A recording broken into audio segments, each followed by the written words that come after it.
लघु कहानी अधूरे सपने। आयशा बार बार कैलेंडर की तरफ देख रही थी। चिंता की लकीरें उसके चेहरे पर साफ झलक रही थी।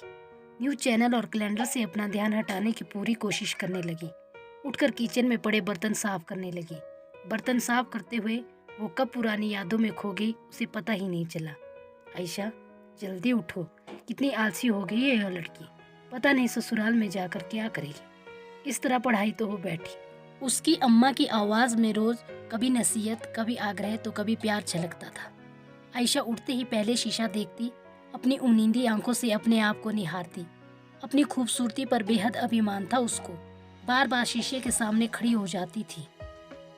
अम्मा की आवाज में अब थोड़ा गुस्सा झलकता।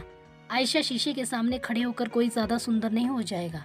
ठीक से पढ़ भी नहीं पाएगी तो मेरी तरह दिन रात किचन में ही रहना पड़ेगा। सुनो जी, जल्दी इसके लिए कोई लड़का देखो। आयशा के पापा की तरफ देखते हुए अम्मा बोल देती। पापा धीरे से बोलते, अरे अभी बच्ची है, सीख जाएगी। आयशा पापा की आड़ लेकर अम्मा को चिढ़ाती। अम्मा देखना, मैं जरूर नौकरी लगूंगी। अम्मा बोलती, जिस दिन तू नौकरी लगेगी मैं रघुनाथ जी के मंदिर में जाकर प्रसाद चढ़ाकर आऊंगी। सप्ताह में 2-3 बार इस तरह की नोक झोंक माँ बेटी में जरूर होती। वक्त गुजरता गया। आयशा ने बीए पास कर लिया। घर में आमदनी इतनी अच्छी नहीं थी कि उसको बाहर पढ़ने भेज सके। आयशा अपनी माँ के साथ काम में हाथ बटाने लगी।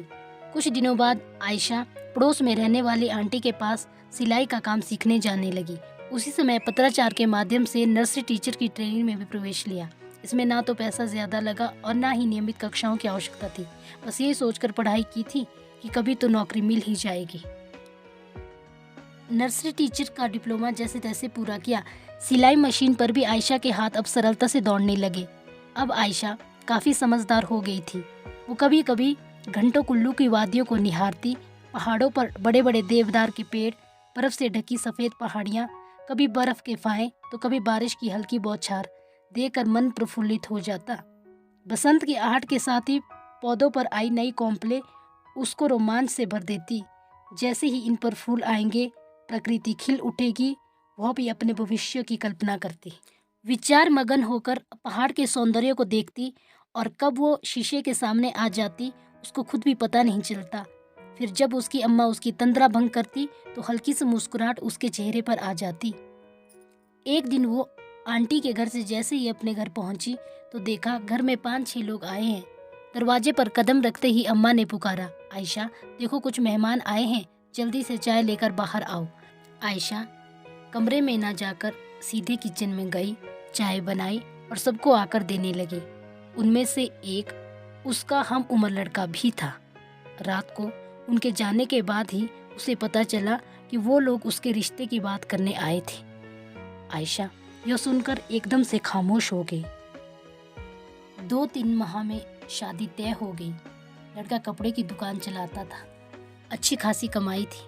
आयशा के 2 बच्चे हुए। उनके पालन पोषण करने और घर के कामों में इतना व्यस्त हुई कि अपने बारे में सोचने का वक्त ही नहीं मिला।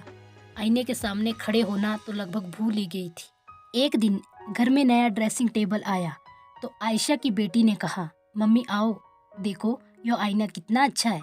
जैसे ही वो शीशे के सामने खड़ी हुई, उसके कान के ऊपर के बालों की सफेद परत उसे जैसे चिंकोटी काट कर कह रही हो, आयशा अब तुम बूढ़ी होने लगी हो। जल्दी से वो एक और हटी और कहा, आईना अच्छा है, अब हमेशा इसके सामने खड़ी मत रहना, पढ़ाई भी कर लिया करो। यह कहते ही उसको अपनी अम्मा की याद आ गई। अम्मा के शब्द उसके कानों में जैसे अभी भी गूंज रहे हो। एक दिन थक हार कर आराम करने बैठने ही लगी थी कि अचानक उसका हाथ टीवी रिमोट पर चला गया। हिमाचल न्यूज में आ रहा था, अब सरकारी स्कूलों में रखे जाएंगे नर्सरी टीचर। सालों तक नौकरी का इंतजार करने के बाद आयशा को उम्मीद की एक किरण नजर आई। कुछ दिन ऐसे ही बीत गए। सरकार नर्सरी टीचर भर्ती करने के नियमों में उलझी रही। अब आयशा की उम्र 44 पार कर चुकी थी। उसके पास केवल 1 वर्ष शेष था।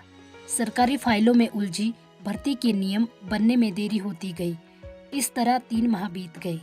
मार्च माह में कोरोना महामारी ने सब अस्त व्यस्त कर दिया। लगभग अगले 6 माह तक कोई काम नहीं हुआ। लॉकडाउन से सारा देश तिरछा हो गया और सरकारी फाइलें 1 इंच भी आगे नहीं खिसक पाई। सोच में डूबी आयशा बर्तन साफ करने में लगी हुई थी। अचानक से शीशे का गिलास उसके हाथों से छूट गया और फर्श पर गिरकर टुकड़े टुकड़े होकर बिखर गया। आयशा भी विचारों के समंदर से बाहर आई और अपने सपने की तरह शीशे के टुकड़ों को समेटने लगी। अब नौकरी के लिए उसके पास मात्र कुछ माह बचे हुए थे। अगर लॉकडाउन की अवधि बढ़ी तो उसकी क्षीण सा नौकरी का अंतिम अवसर भी उसके हिस्से से निकल जाएगा। सोचते सोचते आयशा उन टुकड़ों को उठाने में व्यस्त हो गई।